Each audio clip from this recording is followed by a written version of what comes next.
Rasululloh sollallohu alayhi vasallamning xulqlari mu'minlar uchun ibrat namuna hisoblanadi. U zotning xulqlari nima bo'lgan? Barcha yomon so'zlardan, ishlardan tiyilish, odamlar bilan muomalada ovozini baland ko'tarmaslik, kechirimli bo'lish, zimmasidagi vazifani bajarishda sustkashlik qilmaslik, ko'p kulmaslik,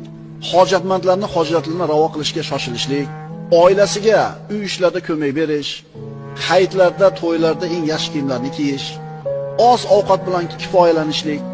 ortiqcha maqtovga rozi bo'lmaslik, birovga aziyat berish mumkin bo'lgan so'zlarni hazillashib ham aytmaslik,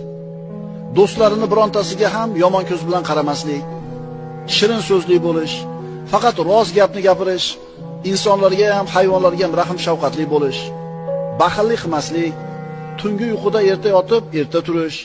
jamoat namoziga kechikmaslik, g'azabi kelganda a'udhu billahi minash shaytonir rojim deyish, ko'p gapirishdan tiyilish, Qur'oni Karimni tushunib, tadabbur bilan qiroat qilish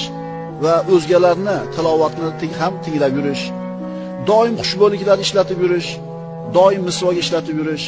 shijoatli bo'lish, o'zining zarariga bo'lsa ham haqni gapirish,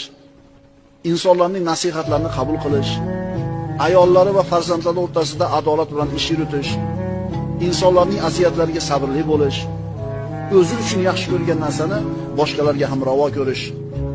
salomni ko'paytirish.